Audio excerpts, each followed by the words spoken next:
12편의 영화 중에 가장 그 젊은 감독이 만든, 아직 만으로 20대 감독이 만든 영화였고요. 이 영화는 2011년에 베니스 국제영화제에서 처음 월드 프리미어로 상영이 됐고, 그 다음에 서울국민영화제 상영이 된 이후에 2012년 상반기에 아주 작게 개봉을 해서 아직 이제 많은 관객들이 보지는 못한 것 같은데 앞으로도 계속 주목되고 계속 회자될 영화가 아닌가 싶습니다. 여기 머리 염색하고 저도 처음 보는데요. 염색하고 나오신 우리 젊은 김경욱 감독님 소개하겠습니다. 박수 부탁드리겠습니다. 반갑습니다. 이렇게 작년 한 해 영화들 중에서 이렇게 좋은 자리에서 뽑으신 영화에 상영할 수 있어서 너무 영광이고요. 네, 제가 작년에 이제 영화 상영할 때 만든 엽서가 있는데 얼마 안 남았는데 이제 언제 또 극장에 상영할까 생각도 들고 그래서 이렇게 가져왔거든요.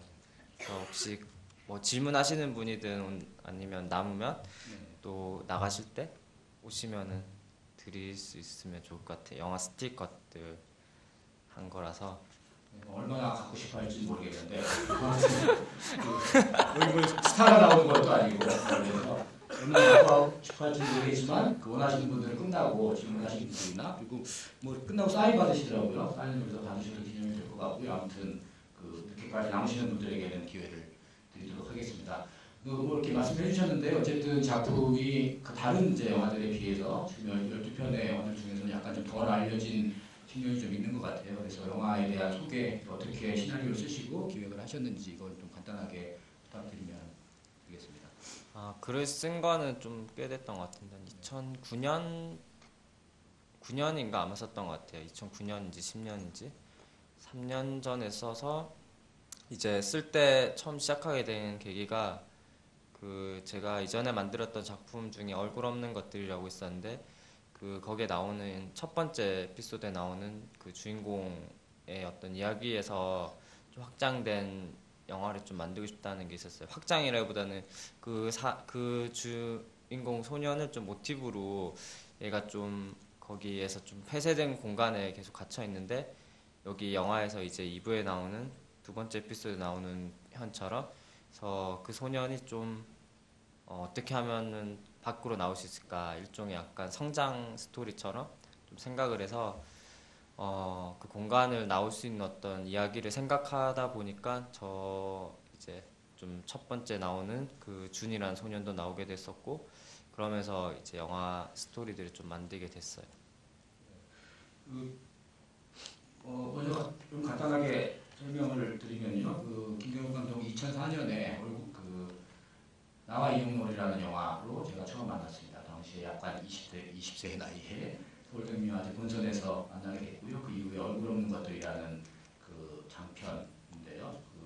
첫 번째 에피소드가 한 컷으로 이루어진 한 30분 정도 여관에서 여기 2부에 나오는 것처럼 아저씨 남자와 소년 남자가 사귀는 듯한 그런 이제 모습, 싸우는 모습이 나오는 이제 그런 영화였고요. 그 이후에 섹스리스라는 단편이 있었고요. 그 다음에 청계천의 개라는 또 60분 정도 되는 장편이 있었습니다. 이 작품 그리고 지금 줄타공시는 세 번째 장편이시죠. 그렇게 영화를 나름대로 제가 알기로는 뭐 영화를 전문적으로 학교라든가 이런 데서 배우지 않으셨지만 어린 시절부터 영화를 계속 만드셔가지고 지금까지 세 편의 장편을 만드셨고요. 줄타공시가 첫 번째 처음으로 이제 개봉한 영화라고 할 수 있습니다. 그래서 다른 영화들이 좀 얘기를 하실 텐데 많이 보시거나 이러지 못하셨을 것 같아요. 나중에 기회가 되면은 꼭 찾아보시면 좋을 것 같고요. 줄타공시 좀 쉬운 얘기가 아니기 때문에 저도 개인적으로 오늘 본 게 네 번째인데요. 오늘에서야 제대로 좀 이해를 한 게 아닌가. 예전에 내가 영화 좋다고 한번 뭘 보고 좋다고 했을까. 이렇게 생각이 들 정도로 조금 일목요연하게 정리가 되는 느낌이 있는데 명확하게 1부, 2부, 3부 나눠져 있지는 않지만 첫 번째 순위와 준이 탈북자 소년과 중국에 온 순위가 나오는 첫 번째 단락, 두 번째는 위에서 남자들이 사귀는 준이 현이와 성훈이라는 유부남 남자 개가 사귀는 얘기하고요. 뒤에 다시 준과 현이 만나서 자살을 시도하는 그런 얘기까지 단락으로는 세 개가 나눠져 있고요. 그 안에 여러 가지 이제 이야기들이 좀 겹쳐져서 있는 것 같습니다. 제가 몇 가지 좀 감독님께 여쭤보고 관객분들이 뭐 궁금하신 점이라든가 이런 것들을 같이 나눠보도록 하겠습니다. 그 어쨌든 영화가 그 이렇게 단락 구성으로 돼 있어요. 그리고 제가 보기에는 이 처음에는 전혀 이 준과 현이라는 인물이 전혀 다른 캐릭터라고 생각했는데 마지막에 가면 갈수록 이 사람이 쌍둥이인가 형제인가 아니면 준과 처음에 나온 해와 달 얘기 있잖아요. 그것처럼 그 하나는 해고 하나는 달인가 뭐 이런 생각을 하게 됐는데요. 이 단락을 구성하게 된 계기하고요. 그 두 캐릭터에 대해서 좀 설명해 주세요. 단락 처음에 글을 썼을 때는 이제 단락 구성은 아니었고 이제 그 교차 방식으로 이제 왔다 갔다 하는 식으로 했었는데 이게 그런 식으로 이제 구조를 가지고 있다 보니까 좀 제가 원하는 방식대로 얘기를 좀 하기가 힘들었어요. 특히 이제 두 사람이 한 사람일 수도 있고 이제 두 사람일 수도 있고 어떤 한 인물이 같아 보이면 두 인물 같아 보이는 그런 어떤 이야기 구성으로 가고 싶었는데 그게 이제 왔다 갔다 하는 방식으로는 좀 힘든 것도 있었고 좀 구성 자체에 좀 문제가 많았어가지고 다시 이제 분리시켜서 두 개를 이제 가면서 그 두 에피소드 사이에서 이제 두 사람이 서로 좀 침범하는 이야기 구성을 좀 가지게 됐어요. 그래서 두 사람이 이제 처음에 나오고 두 번째 나온 어떤 이야기처럼 구성이 돼 있긴 한데 저한테는 일종의 동시적으로 진행되는 일 같이 이제 좀 생각을 했었거든요. 동시적으로 진행되는데 영화라는 것 이제 선행적 시간으로 이제 가는 거니까 그 선행적 시간 안에서 이제 두 사람이 겹치는 어떤 부분들을 만드는 방식으로 이제 하다 보니까 뭐 중간중간에 이제 다른 사람 이야기가 들어오기도 하고 이제 그 들어오는 방식을 좀 어떻게 처리할까 하다가 디지털 이미지를 가지고 약간 다이어리 같은 이미지를 가지고 해야겠다 해서 이제 뭐 그런 방식들을 좀 처리를 하게 됐었고요. 네, 디지털 이미지라는 거는 그 현이가 찍는 어떤 카메라 이미지. 네, 현이가 찍기도 하고 준이 찍히기도 하고 뭐 그런 이미지들이 있었고요. 준이 찍히는 거는 현이 찍은 게 아닌가요? 그렇게 보일 수도 있을 것 같아요.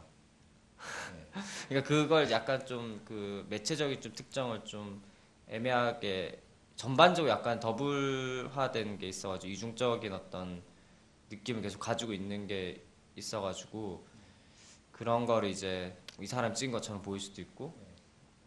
네. 드라마를 이렇게 억지로 엮어서 보면은 이 그 북에서 착한 청년 준이를 그 이 남한의 이 자본주의에 찌든 친구가 매춘에도 이끌고 막 이렇게 한종기를 이끄는 게 아닌가 이렇게 오해할 수도 있는 네. 예 그렇게 볼 수도 있는 그 드라마의 정맥이다 보면은 그렇게 될 수 있을 것 같은 느낌이 드는데요. 뭐 구체적으로 이제 좀 여쭤보면은 그 주유소에서 일하는 이제 준이가 그 순이를 훔쳐보잖아요. 네. 그리고 이제 둘이 같이 방에도 가서 이제 뭐 밥 먹으려고 기다리고 있기도 한데 어떤 처음에는 좀 성적인 긴장감이 있지 않나 이렇게 생각이 들었는데 뭐 얘는 그 순이의 옷을 냄새만 맡고 이렇게 직접적으로 뭐 터치를 한다거나 뭐 구애를 하는 행동은 없거든요. 그 냄새를 맡는 행위는 저희가 어떻게 받아들여야 될까요? 그 준과 순이의 관계에 대해서 좀 얘기들이 많이 들었었는데 예전에도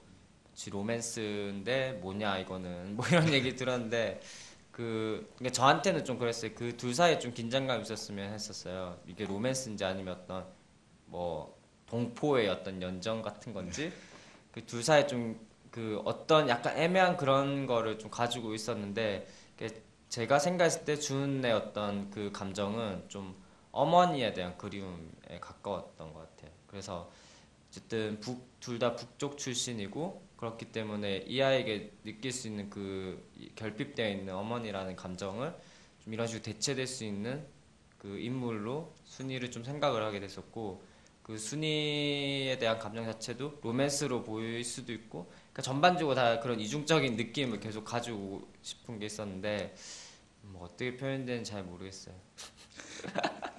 제가 약간 이거 이제 영화 상영을 할 때 개봉을 했을 때 이제 많이 생각을 하게 되잖아요. 사실은 이미 편집하면서 이 영화의 어떤 점들에 대해서 많이 생각을 하게 되는데 뭔가 너무 과했나 이런 생각이 많이 들었어요. 저는 개봉하기 뭐 훨씬 이전부터 첫 상영할 때도 그렇고 사실 저는 거의 영화를 안 봤어요. 극장 개봉하기 한 이후에는 거의 안 봤는데 그게 이제 약간 부끄럽기도 하고 그래서 뭐 사실 질문을 하면은 옛날 이제 기억을 더듬거나 이제 이런 걸 가지고 얘기를 하는데 사실 이것도 다 불확실한 얘기죠. 워낙 오래전에 본 얘기고 그때 그리고 한 1년 넘게 상영을 하다 보니까 막 정해진 멘트들이 막 나오게 되거든요.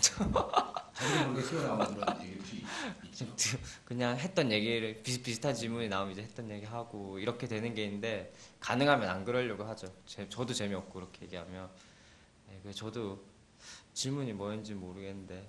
아니 냄새가 나냐? 이건 이제 앞에 얘기를 하셨어요. 그 어머니의 냄새 많은 것 같은 어떤 우성에 대한 그리움 그런 것들이 이제 어느 정도 표현되는 것 같긴 한데 그걸 이제 얼핏 그 장면만 이렇게 보면은 어제 뭐지 쟤는 그 후각에 이 성감대가 있는 건가 이렇게 생각하실 수 있을 것 같아서 오늘 감독님이 또 그런 영화를 많이 만드셔가지고 그렇게 오해를 할 수도 있는 그런 상황이 있는 것 같습니다. 감독님이 지금 말씀하셨듯이 뭐 감독님들이 여러 부류가 있는데요.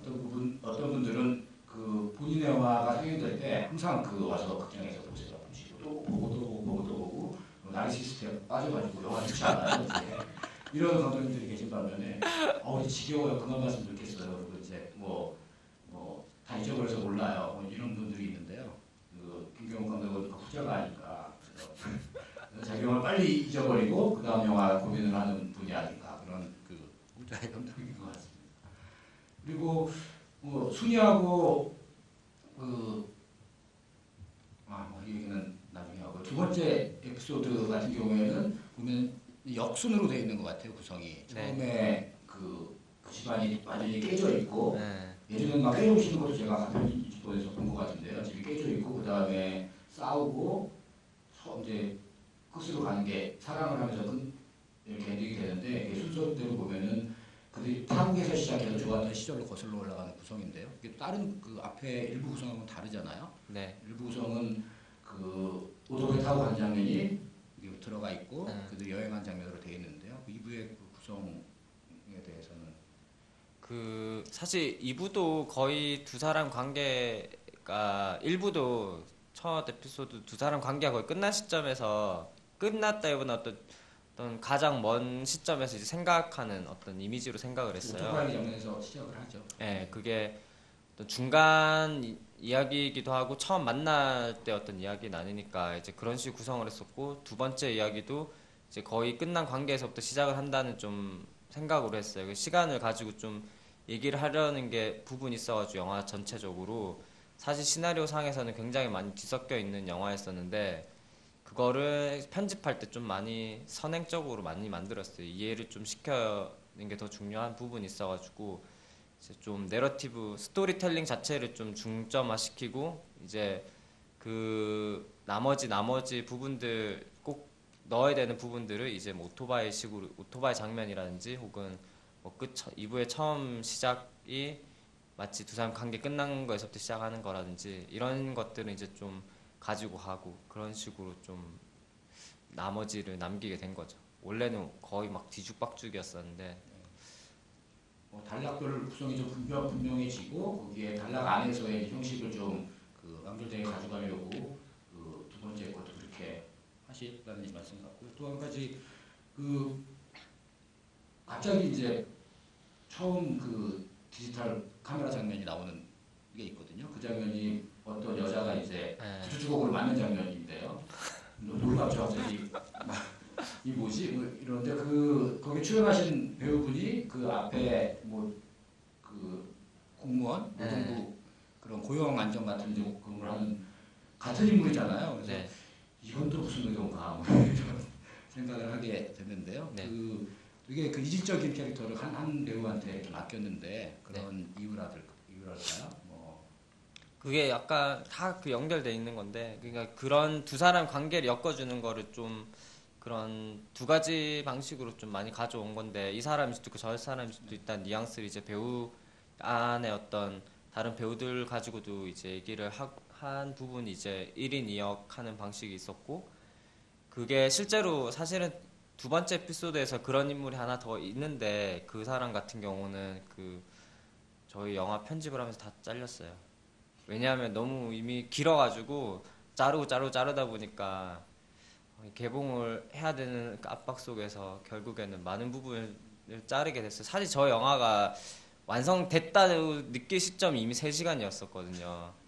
근데 이제 이건 도저히 뭐 어떻게 개봉할 수가 없다. 뭐 아니면 1부 따로 2부 따로 하나 영화를 만들어 3부를 버리고 오히려 농담 같지 않은 농담도 하고 그랬었는데 그래서 이제 결국 1시간을 자르다 보니까 많은 실제 중요한 이야기들이 많이 잘려 나간 게 있어요. 그 중에서 가장 큰 게 이제 순위 에피소드가 중과 순위 에피소드가 사실상 저기서 이제 끝나는 게 아니고 그 임진강을 가서 두 사람이 어떻게 헤어지게 되는지까지 이야기가 있는데 그 같은 경우는 거의 한 2, 30분이 돼서 다 자를 수밖에 없는 상황이었고 그러면서 사실 자르면서 또 장점이 있었어요. 그러면서 좀 압축을 하면서 그런 암시적인 방식으로 좀 많이 가게 됐어요. 좀 관객분들한테는 이제 보시는 분들은 좀 이해가 안 되는 부분이 이제 그런 데서 좀 많이 오는데 저는 이제 오히려 자르면서 압축된 부분들이 좋은 면이 또 있는 것 같아요. 어쨌든 저 둘의 인생을 다 볼 수 있는 게 아니고 부분만 봐야 되는 거라고 하면은 이 부분들 지금 보여드린 게 어쨌든 최종적인 영화의 모습이니까 이제 그 결과에 이르기까지는 사실 많은 생각이 있어가지고 감독님이 조금 이 영향력이 있었다면 그 타란티노처럼 그 원투 나눠서 합시다. 이제 여기서 압박해서 내 마음대로 할 테니까 들이 알아서 이렇게 했으면 아마 그렇게 됐을 수도 있을 텐데요. 좀 아쉽네요. 관객분들 그 질문 있으시면 손들 들어주시면은 저희가 그걸 보내드리겠고요. 예. 그 마지막으로 마지막은 아니고 제가 또 질문을 하나 더 드리면 네. 그 서울이라는 공간이 이 영화의 이제 주인공이 서울 같다는 느낌이 네. 그 들거든요. 뭐 인사동, 남산 그리고 여의도에 있는 어떤 그 32층 건물 그리고 청계천 뭐 을지로 이쪽 쭉 나오는데요. 그 서울에 대한 서울 공간을 그 시나리오 쓸 때부터 어디를 찍겠다라고 계획을 하신 건지. 네, 이미 뭐 그렇게 찍기로 한 거는 뭐 정해져 있었던 거고 서울이란 공간에 대해서 예전부터 좀 많이 그 관심이 있었고 그게 이제 청계천에 대해서도 썼던 많은 로케이션들이 제 이전 영화에서도 썼던 거였는데 이 영화를 만들면서 제가 이전에 만들었던 것들을 그냥 한번 정리를 해보고 싶었어요. 대신 좀 스토리텔링 방식을 좀 스무스하게 예전이랑 좀 다르게 하면서 좀 내러티브에 관해서 공부도 하는 겸 해서 이전 영화들의 어떤 제가 좀 뭐 나름 했던 것들을 좀 정리를 해보고 싶다는 생각에 이제 서울이랑 모티브를 또 가지고 온 게 있었어요. 그래서 일종의 강북과 강남으로 나눠서 두 사이의 어떤 공간을 하나의 인물을 공간 자체에 저는 좀 캐릭터성을 많이 느껴서 강북의 어떤 느낌을 이제 준과 순이라는 인물로 이제 가져오게 된 거였고 강남의 느낌의 어떤 인물을 두 그 이부에 나오는 그 성훈과 그 누구지? 현우인가요? 현이 영화 주인공 캐릭터 이름도 지금 현과의 어떤 그런 두 사람으로 이제 좀 보여주는 방식으로 가게 됐었고요. 거기 강남인가요? 네, 거기 강남 여의도입니다.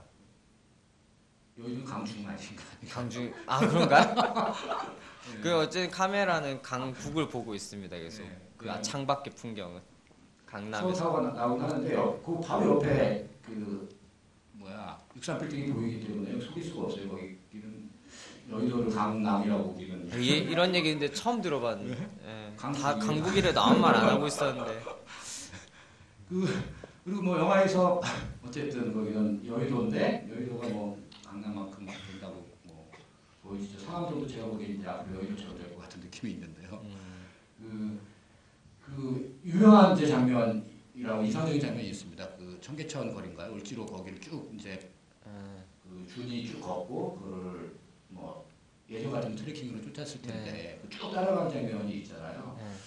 마치 이제 울분의 창고 같기도 하고 뭔가 그 이상한 표정을 지면서 막 열심히 걸어가는데 그 장면은 그 상당히 좀 인상적이거든요. 근데 그거를 그 장면의 감정만 가지고도 남긴 하는데 그때 그 준의 상황은 어땠는지 그리고 어떻게 뭐 아, 촬영할 때요? 예, 촬영할 때 시나리오 상에서는 이게 어디부터 있었는지 궁금하기도 하고. 시나리오상엔 한 줄이었어요. 준이 청계천에 그 길을 한없이 걷는다. 그렇게 써져 있고 새벽 어느 시간대 준이 걷는다. 끝없이 걷는다. 뭐 이런 식으로 써져 있던 장면이었는데 그 찍을 때 저희가 이제 매직아워에 찍고 싶어서 새벽 시간에 이제 새벽 때 이제 갔는데 그 마침 또 비가 보슬보슬 내리고 있더라고요. 그래서 오히려 잘 됐다 싶었어요. 왜냐면은 이 감정이 나타내는 어떤 부분이 아니기 때문에 공간 분위기 자체가 되게 중요했었거든요. 근데 새벽 시간에 이렇게 비가 내리는 것 자체가 또 아주 많이 내리는 것도 아니고 내리는 둥 마는 둥 하는 어떤 느낌 자체, 톤 자체가 얘의 감정 상태라든지 이런 거를 드러낼 수 있는 거여가지고 그냥 걔 그 역할을 한 이바울 씨한테는 그 이 거리를 그냥 열심히 걸어라고 계속 걸어라고 해서 한 뭐 15분 정도 계속 걸었던 것 같아요. 몇 걸어서 짜증이 나가지고 그런 표정을 지은 건가요? 여러 가지 하는 그 와중에 연기를 하고 있더라고요. 아니 그 오토바이 탈 때도 연기를 하세요. 아, 맞아요. 네. 나는 감독이 어떻게 시켰길래 저런 표정을 지을까. 비가 계속 내니까 짜증이 나잖아요. 이게 몇 테이크를 너무 여러 테이크를 가고 있으니까 해는 뜨고 나중에 근데 그 바울 씨가 굉장히 좀 진지한 편이어가지고 되게 장난기도 많은데 연기할 땐 되게 진지해서 저 상황에서도 본인은 분명 연기를 하고 있었을 거예요. 제가 어떤 디렉션을 특별히 주지는 않았던 것 같은데 본인은 아마 뭔가를 하고 있었던 것 같아요. 준의 상태를 표현하고 있는 멀어서 참 얼굴이 안 보여 안타깝죠. 지금 그 상황만 얘기해 주시고요. 그 장면을 통해서 뭘 어떻게 전달해주고 싶었다 이런 얘기는 뭐 관객으로서 느낌은 오는데 거기에 대해 의도에 대해서는 그렇게 얘기 안 해주셨거든요. 감정이요? 네.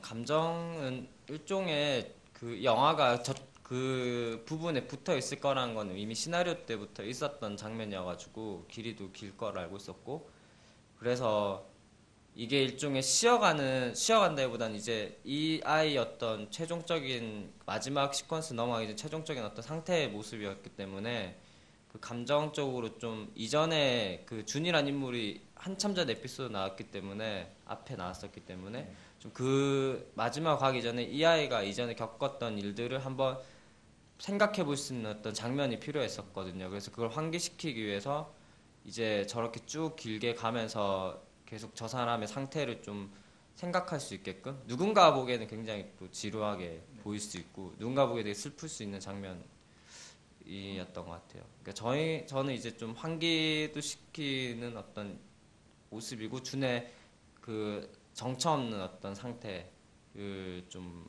이미지적으로 보여준 장면이었어요. 그리고 이제 그런 다음인가요? 그 앞인가요? 그런 다음에 그 드디어 이제 타이틀이 뜹니다. 줄타 공시. 네. 그러니까 앞에 뜨지 않고 두 단락이 끝난 다음에 제목이 뜨는 거죠. 이게 어느 관객들은 이제 영화가 끝났구나. 빨리 나가야지. 이런 찰나에 딱 또 시작하는 거죠. 그래서 하나 맥을 쫙 빼놓는 이제 그 특이한 연출 방식을 보여주시는데요. 타이틀 그렇게 띄우신 이유 그리고 줄타 동시 이거는 사전을 찾지 않으면은 웬만한 사전을 공부하실 분이 아니면은 그 이해하기 어려운 제목인데요. 제목을 이제 제목의 의미, 그 제목을 그렇게 지으시는 거, 타이틀을 그렇게 띄우시는 거예요. 세 가지 질문 한번 해드리겠습니다. 제목은 참 고생을 많이 시키는 영화인 것 같아요. 이래저래 뭔가 관객분들한테 편한 영화는 아닌 것 같은데 여러 의미로 그 제목 같은 경우는 원래 줄딱동시였고 썼을 때부터 제가 가져온 거는 김지아 시인의 그 줄탁이라는 시에서 이제 처음 보고 뜻을 공감을 좀 저한테도 약간 와닿는 부분이 있어서 시를 보다가 거기서 이제 생각을 해서 여기 붙이게 된 거고 약간 모티브가 된 부분이 있고요. 그 시가 요즘 그 선생님이 좀 이상하다 녹화하고 있어서 편집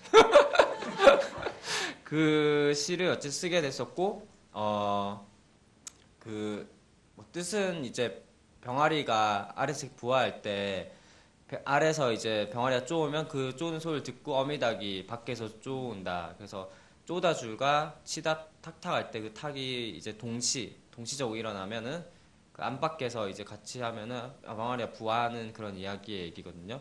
그래서 뭐 부모의 관계를 이제 부모 자식과의 관계로 비유도 많아하고 자식의 선생과 제자 간의 어떤 관계로도 많이 비유를 하는데 저의 영화에서는 좀 저는 이제 제가 가져온 그 주탁동시라는 의미에서는 좀 안과 밖이라는 좀 의미 혹은 동시적으로 뭔가 일어나야 되는 한 사람이 분열된 어떤 느낌?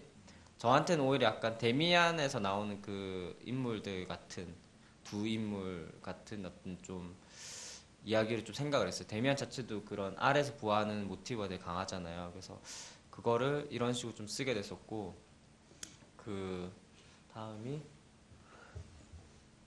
타이틀이 네, 언제? 타이틀을 두 번째 이제 끝났구나 이게 안심. 되게 재밌는 에피소드가 이게 첫 상영을 했을 때 그 베니스에서 거기 약간 3대 영화제 분위기가 그런지 모르겠는데 다 약간 영화가 끝나면은 마음에 들면 한국에 잘 없는데 막 그 기립박수라고 일어나가지고 타이틀 이제 뜨잖아요. 그래서 제가 이제 보고 있는 상황인데 갑자기 다들 일어나서 이 기립박수를 치는 거예요. 그때까지 좋았는데. 아 그때 문득 아 여기서 끝냈어야 됐나? 아 진짜 진지하게 아 이게 첫 상이 여기서 했으니까 한국 가면 이거 뒤를 잘라야 되나?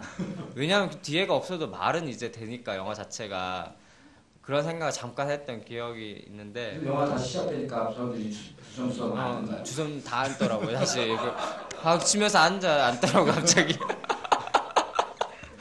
예, 다행히 그렇게 많이 안 나가셔가지고 나가시진 않아가지고 참 다행이었던 것 같아. 그 두 번 박수를 치게 해 만든 영화인데 고생을 시켰죠 이것도. 그래서 그 타이틀이 그때 나오게 한 거는 두 사람의 인물에 관한 영화였고 두 인물의 어떤 정체성을 가지고 영화의 좀 형식을 구성을 했던 거였기 때문에 이 두 사람이 어떻게 이 타이틀 자체도 좀 고민이 많았어요. 언제 이 타이틀 나와의 두 사람의 어떤 이야기라든지 영화 전체의 어떤 리듬에서 맞을 수 있을까 고민을 했었는데 제 애초 시나리오에서는 중간에 있었어요. 그 준 에피소드 끝나고 현 에피소드 넘어갈 때 중간에 이제 어떤 중간자적으로 뭔가 딱 넣어줬었는데 영화 이제 편집을 하다 보니 이 영화에서 마치 아까 말씀하신 것처럼 그 음악이 다 흐르고 얘가 딱 나갔을 때 마치 영화가 끝난 느낌이 있어가지고 편집에서 이제 아 이거는 이렇게 하면 다 나갈 수도 있겠다 진짜. 그러니까 영화를 가 끝나지 않았다. 이제 시작을 한다라는 좀 의미, 끝의 의미처럼 보이기도 하지만 동시에 시작을 하는 것처럼 어떤 같이 두 가지를 줄 수 있는 좀 장치로서 이제 타이틀을 쓰게 된 거예요. 그래서 이게 영화의 끝이기도 하지만 동시에 시작이다. 아직 나가지 말라.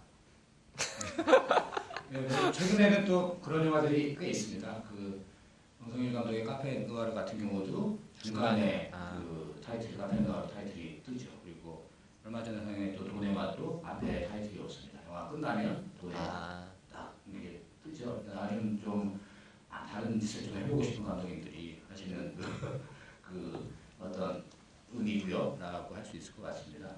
네, 관객분들 질문 있으시면요 손 들고 얘기해 주시기 바랍니다. 네, 저쪽에 계시군요. 간단한 질문인데요. 제가 대사를 하나 놓쳐가지고요. 해와달 설아 얘기할 때 왜 동생이 해야 했을 때 순이가 뭐라고 답했었나요? 그리고 한 가지 더는요.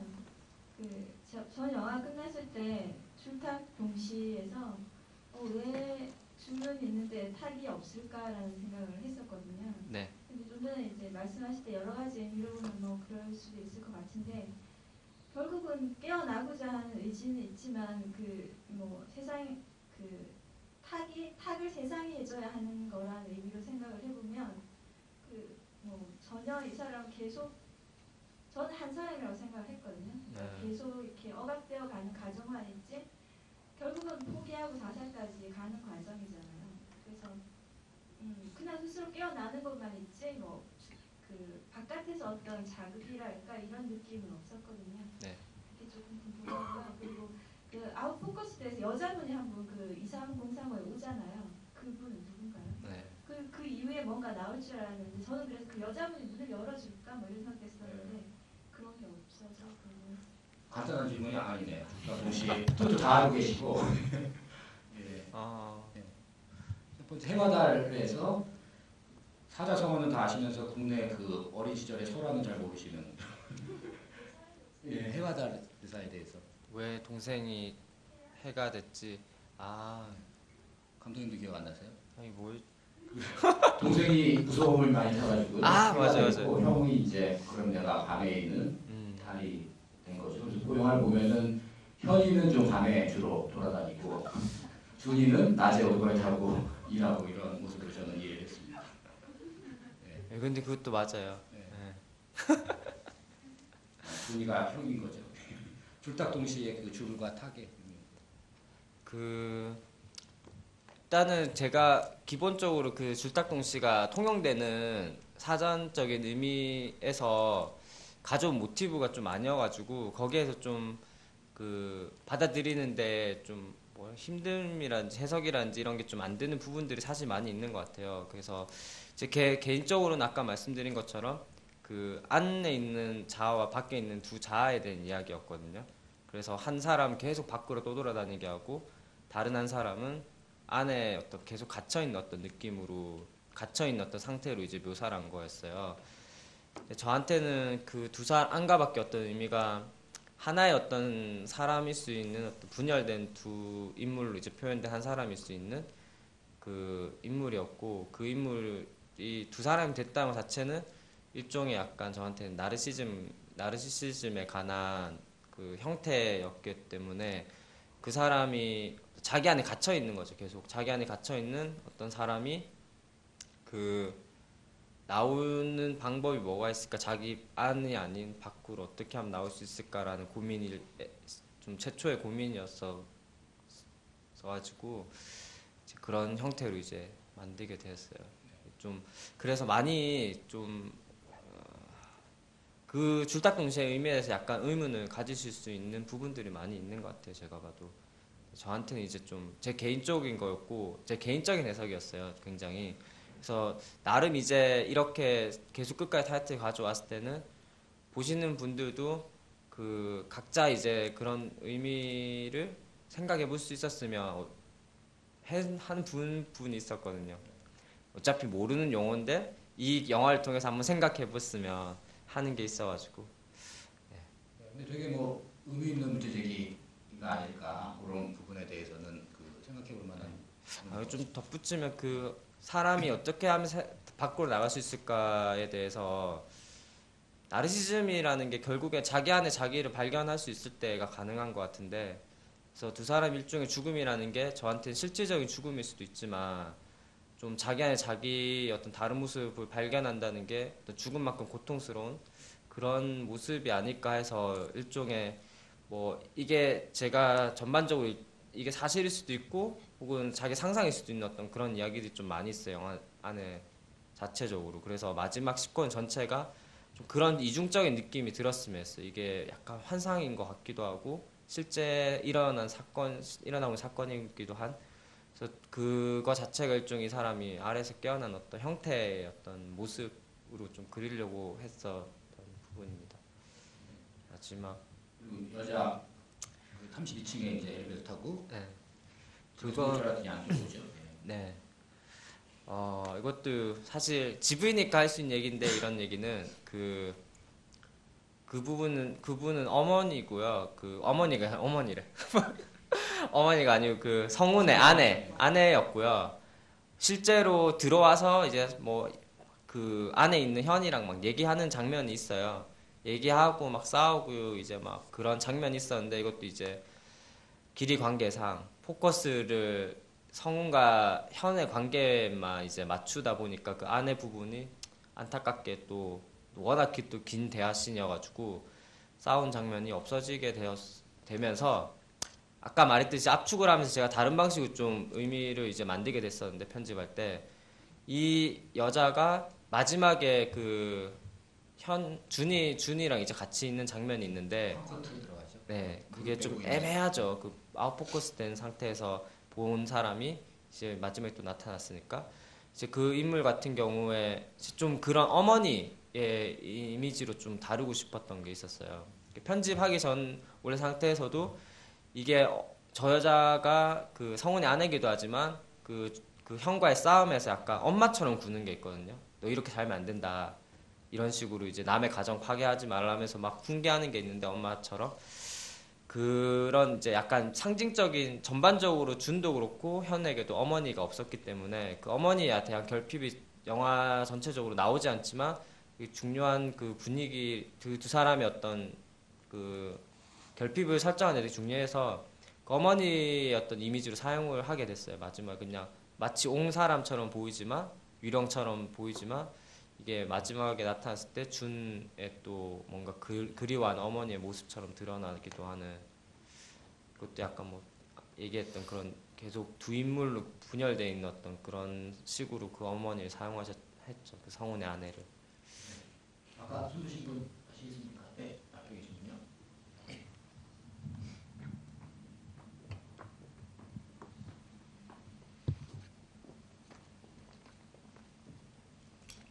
네, 그 어느 그 잡지에서 여기서 연기하신 배우들이 거의 이성애자 배우라고 들었는데요.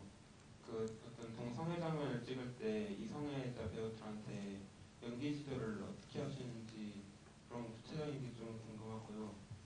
그리고 또 감독님이 좀 젊은 나이부터 경력을 시작하셨고 어떤 전문적인 영화 교육을 받은 것도 아닌데 어떤 영화 만들기에 대한 그 영화를 배우는 원천이 어떤 것이었는지 그게 궁금합니다.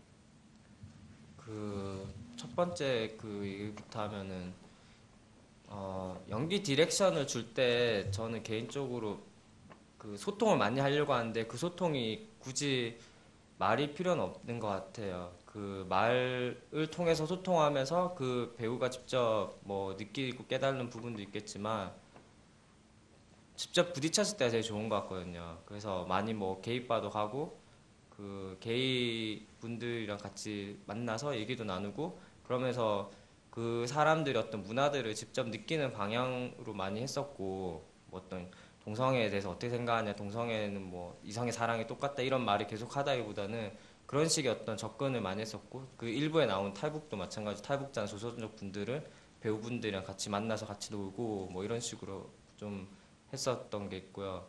그래서 실제로 이제 촬영할 때 섹스씬 같은 경우가 가장 이제 좀 그런 부분인데 이제 그 장면 촬영할 때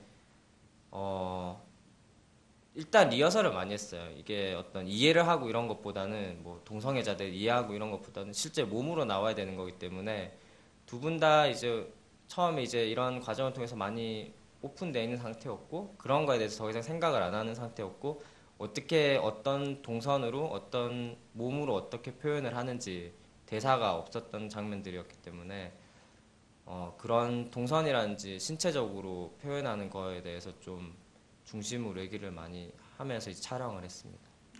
그러다가 제한 상영까지 받으시고 그 장면은 제한 상영은 아니에요. 아니 그 장면 그러면 뭐 포르노 그거 찍을 때 그 장면. 아무튼 뭐 예. 그런 모자이크 12편 중에 유일하게 모자이크가 장면이 있었는데요. 모자이크를 보면은 어떻게 저렇게 야하게 찍었을까 이런 생각이 좀 들어가지고 모자이크 효과를 제대로 낸 것 같습니다. 맞아. 예. 그리고 두 번째 질문 어쨌든 영화 교육이라든가 이런 부분에 대해서 어떻게 영화를 습득하셨는지 그것도 저는 좀 그래 생각해요. 영화 공부를 아무리 하는 것보다 영화 한 편을 찍어보는 게 제일 공부가 많이 되는 것 같아요. 그리고 영화 한 편을 찍기 전에 가장 많이 공부가 되는 건 영화를 많이 보는 것 같고요. 그래서 어떤 글을 읽고 어떤 뭐 영화에 관해서 말을 하는 것도 중요하겠지만 먼저 영화를 많이 보고 자기가 좋아하는 영화라든지 이런 것들에 대해서 좀 생각을 해볼 수 있는 시간이 많이 필요한 것 같아요. 사실은 학교에서 배우는 것과 이제 많은 부분 영화 보기보다는 뭐 책을 읽고 뭐 선생님 얘기 듣고 이런 걸 텐데 전 안 가봐서 이제 뭐 경험담을 하는 건 아니지만 그런 거라고 한다면 그 시간에 영화 한 편, 두 편 더 보는 게 훨씬 공부가 많이 되는 부분이 아닐까 싶어요. 이름이 잘난 척인가요? 말 조심하셔야 됩니다. 이게. 저 요즘 막 너무 업돼가지고 이런 자랑질을 혼자 막 잘하더라고요. 괜히 학교 그만뒀다가 어떻게 인생을 책임지시려고. 그 저한테 근데 저 개인적으로는 그래요. 모든 사람이 안 그럴 수도 있지만 저는 영화 보는 걸 통해서 많이 공부했다고 생각해요. 특히 제가 뭐 좋아하는 영화든 나쁜 영화든 전 싫어하는 영화가 많이 없거든요.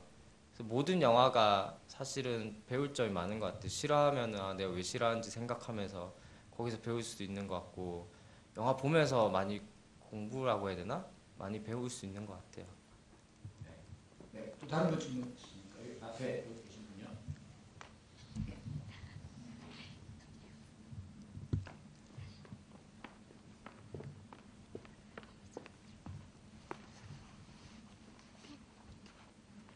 안녕하세요. 안녕하세요.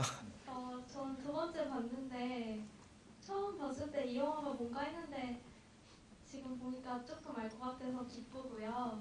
제가 질문 드리고 싶은 거는 자살하는 부분에서 종소리가 났는데 그 종소리는 문학 작품 같은 경우에는 종소리가 보통 죽음의 종소리라고 해서 많이 사용되는 걸로 알고 있는데 그런 의도로 사용하셨는지 궁금하고 그 현이 깨어나는 장면에서 갑자기 북소리가 나는데 그거는 이제 줄탁동시에 비유하자면 부화하는 그 과정을 표현하기 위해 그 소리를 내신 건지 좀 궁금합니다. 두 번이나 봐주셔서 감사하고 질문도 되게 잘 안 받는 질문이어서 되게 좋네요. 해석을 많이 하실 것 같진 않나요? 해석? 아니에요. 그러니까 뒤에 부분 그 사운드에 대해서 이제 얘기를 해주셨는데 종소리나 북소리 이게 되게 인상적이잖아요. 그 종소리의 네. 의미에 대해서 그리고 북소리. 그 씬 이제 할 때 전반적으로 죽음에 관한 이야기였기 때문에 마지막 시퀀스가 죽음과 뭐 새로 태어나는 어떤 순간의 이야기였기 때문에 죽음을 어떤 식으로 표현을 할까 상황적으로만 이제 던지는 게 아니고 소리로 이제 얘기를 하고 싶은 게 있어서 이제 일종의 약간 이게 약간 상당한 것처럼 소리 컨셉을 좀 잡았어요. 한국의 뭐 재지 낼 때 분위기 같은 것들을 가지고 와서 종이라든지 북이라든지 이제 우리가 좀 익숙한 그런 소리들을 그러니까 죽음의 느낌 어떤 풍기는 뉘앙스를 풍기는 이제 소리들을 좀 가지고 오게 된 거고 북이 이제 말씀하신 것처럼 되게 예리하신 것 같은데 말씀하신 것처럼 이제 깨어날 때 이제 깨어나라는 그런 소리처럼 나중에 이제 북과 종이 같이 울리면서 이제 막 홀린 것처럼 이제 그런 제의 같은 느낌을 좀 주고 싶어서 사운드를 이제 그런 식으로 사용을 하게 됐어요. 원하는 질문이 나오셨는지 아주 기뻐하시면서 어떤 상황에서 대답을 해주시죠. 네, 죄송합니다. 제가 4번 봤는데 그런 못해서. 저는 어쨌든 그렇게 디테일하게는 안 봤는데 뒤에 그 사운드가 되게 인상적이었어요. 그리고 어느 이제 음악 감독님도 죽다 동시에 그 음악이 되면 저는 그렇게 느꼈거든요. 음악 같기도 하고 좀 효과음, 뭐 앰비언스나 이렇게 느끼기도 하고 그래서 그 타이틀을 이제 또 유심히 봤는데 제가 잘 모르는 음악 감독님이더라고요. 어떻게 이제 디렉션을 주고 작업을 하셨는지 사운드에 대해서 좀 더 보여주시죠. 저희 음악 감독님이랑 저는 이제 얼굴 없는 것들부터 같이 했었어요. 그래서 얼굴 없는 것들에서 음악하고 청계천에게도 그분이 하셨고 성함이 이민희 음악 감독님이신데 뭐 음악 이론을 공부하면서 동시에 또 음악 작곡 활동도 같이 하고 계신데 그 음악을 그분이 이것도 다 하셨고 사운드도 그분이 다 하셨어요. 그래서 저한테는 되게 중요한 분 중에 하나였어요. 포스트 작업할 때 이제 가장 의논을 많이 하는 사람이고 사운드 작업뿐만 아니고 음악도 만들 수 있기 때문에 이제 한 번에 두 가지를 처리할 수 있는 장점이 있거든요. 보통 후반 작업할 때 사운드 하는 사람 따로 있고 사운드 이제 디자인 하는 사람 있고 음악 하는 사람 따로 있는데 저는 이제 두 개를 한 번에 그분과 작업을 할 수 있어서 그래서 뭐 전반적으로 이제 컨셉을 같이 잡고 이제 어떤 톤 앤 매너 같은 거 사운드를 같이 잡고 그 이후에 이제 저희가 의논한 상황 안에서 이분이 이제 만들어 오면은 그거 이제 넣어서 이제 얘기를 계속 하는 식으로 했었는데 저랑 굉장히 또 오래된 친구여가지고 10년 된 그 친구 이제 마음을 이제 서로 잘 아니까 처음에 이제 의논을 하면은 이제 그 친구가 가져오면은 저는 되게 흥분하면서 듣고 뭐 그런 과정에 사실 후반 작업이 제가 제일 싫어하는 과정 중에 하나인데, 그러니까 혼자 제가 이제 뭐 편집을 누군가 맡길 수 있으면 참 제가 가서 그냥 보고 의논하면 참 좋은데, 제가 결국 예산 문제로 편집을 하다 보니까 정말 지겹고 영화를 왜 찍었는지 모르겠고 굳이 뭐 완성해야 되는지도 모르겠고. 찍을 때 많이 안 찍으면 되잖아요. 그게 근데 프로 에디터가 하는 건 다른 것 같아요. 프로 에디터는 버릴 때 그냥 확확 버리는데 저는 이제 막 버리는 과정도 너무 힘들고, 이제 그러다 보니까 굉장히 이 과정이 지리한데, 그 과정에서 유일한 즐거움이 음악 감독과의 작업이거든요. 음악 감독님은 굉장히 크리에이티브한 방식으로 가져오고, 이제 너무 멀리 나갈 때도 있어요. 정말 안드로메다로 가시면은 이제 같이 얘기해서 이건 좀 너무 멀리 갔다 좀만 현실로 이제 같이 오기도 하고, 이제 그런 과정들 자체가 굉장히 흥미로운 작업이에요. 계속 같이 작업을 하고 싶은 분이고. 네, 또 다음 아까 손 드신 분, 네, 여기 중간에 계신데요. 네.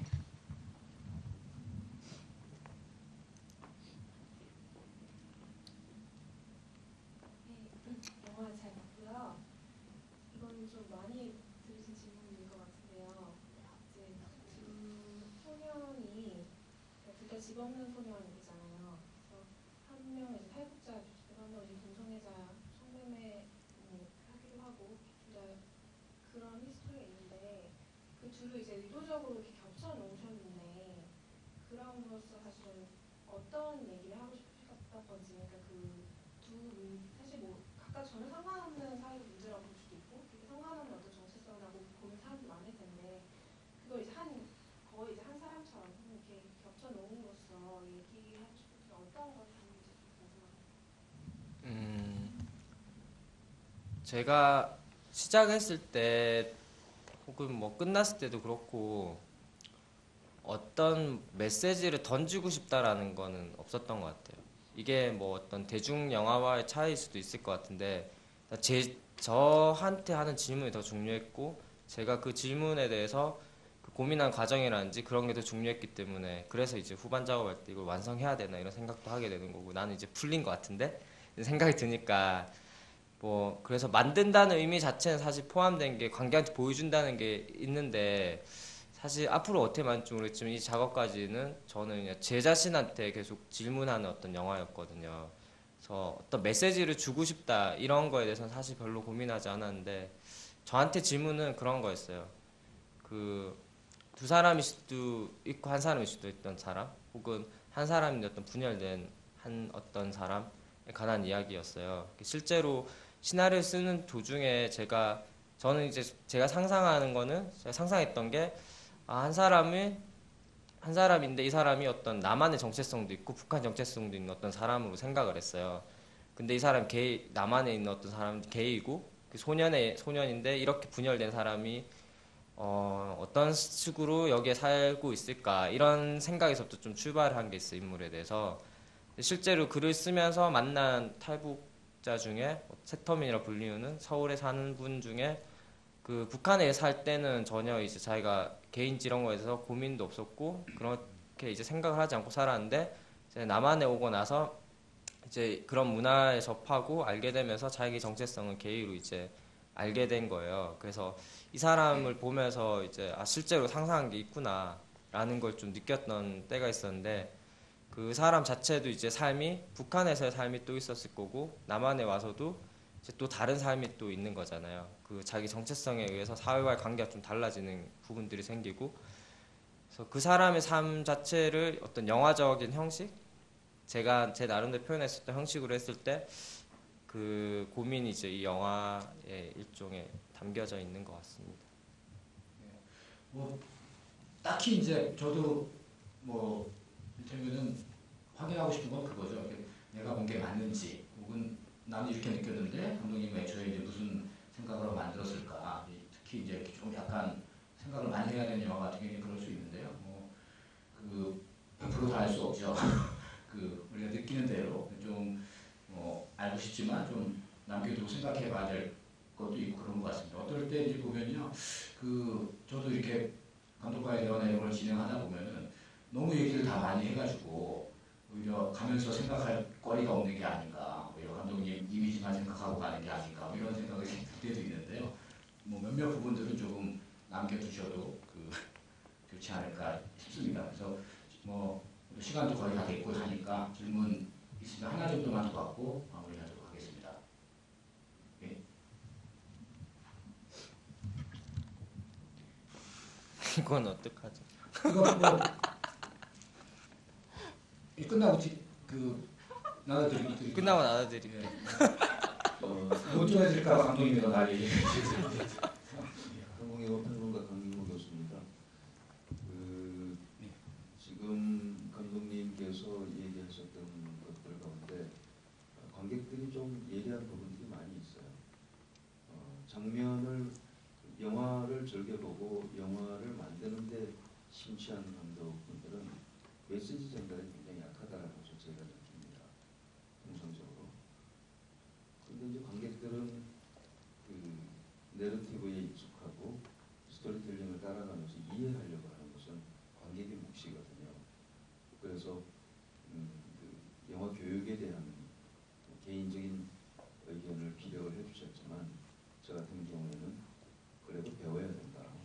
배우면 지금 감독님이 만든 것보다는 훨씬 더 감독님이 얘기하고자 하는 것을 더 일목요연하게 보여줄 수 있다. 그렇게 생각을 합니다. 제가 마이크를 들은 것은 질문보다는 감독님께 하나만 저는 이제 50세 된 사람이고 김지아 선생님은 굉장히 연세가 많으신 분이에요. 그분은 평소에도 생명사상이라는 것을 그 이전에는 서울대 다니실 때는 굉장히 사형선고를 받으셨던 분이죠. 그런데 갑자기 박근혜라는 사람을 여당을 표현하는 게 좋을 겁니다. 여당 대통령 후보자를 믿으니까 아마 젊은 감독님께서는 이해가 안 되셨을 거예요. 근데 그분이 저희들한테 하셨던 얘기가 있어요. 선생님 어떻게 이회수 선생님 그 얘기는 개인적으로 하셔야 될 것 같고 관객분들이 아니 잠깐만요. 예. 아니 저기 강의하는 자리가 아니니까요. 예. 그거 하시고 싶은 말 다 그렇게 하시면 안 되죠. 예. 짧게 좀 정리를 좀 해주시기 바랍니다. 아니 저는 메시지와 연관해서 줄탁 김시아 선생 얘기는 좀 상관없는 얘기 같은데요. 아니 그분이 줄탁이라고 한 것과 여기에 그것을 언급했을 때 그것이 같이 들어가면 좋겠다는 거죠. 의미가. 네. 그분이 1월 1일 날 출소를 합니다. 그리고 10월 26일 날 10달 뒤에 박정희 대통령이 죽어요. 그때 놀랐답니다. 아, 나를 사형 선고를 내렸던 사람이 나를 사면을 해주고는 자기도 죽는구나. 그렇게 무소불위의 권력을 가졌던 사람들도 죽는구나. 라는 죽음에 대해서 굉장히 느꼈대요. 그렇게 하고 나서 생명이라는 것에 대해 생각을 했대요.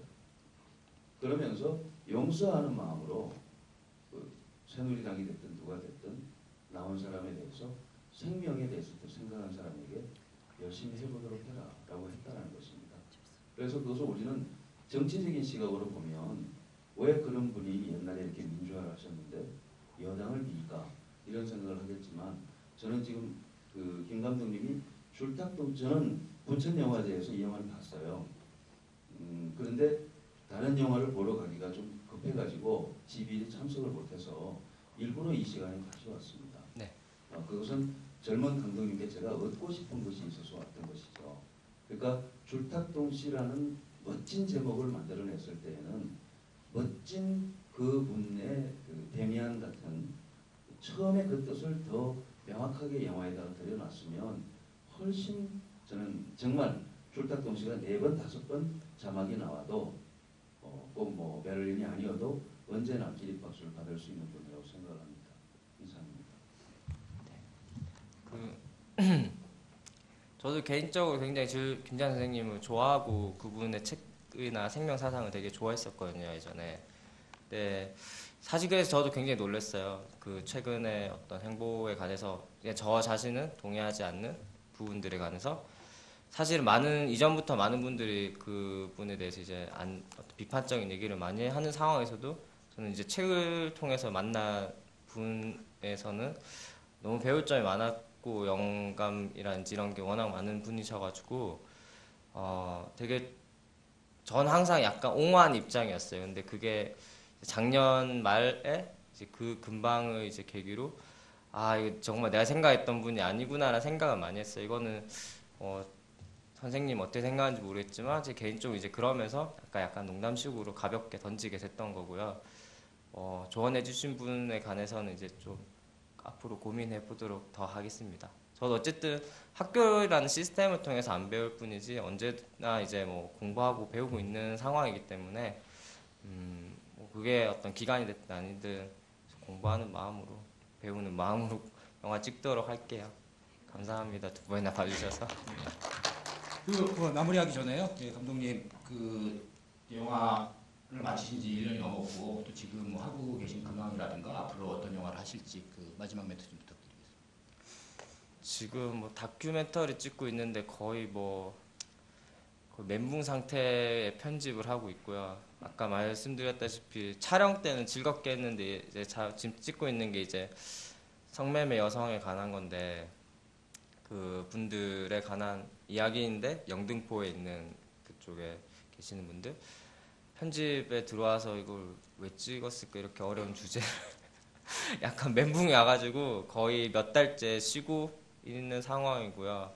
아마 기회가 된다면 올해 중순 안에 좀 다른 극영화 작업을 하나 하게 될 것 같아요. 편집을 하면서 지금 쓰고 있는 게 하나 있어가지고 그래서 가능하면 올해 좀 여러 편의 작업으로 보일 수 있으면 좋을 것 같아요. 작년에 제가 작업을 마쳤어야 되는 걸 못 끝냈기 때문에 이걸 끝내면서 또 다른 작업까지 같이 끝내고 싶은 2013년입니다.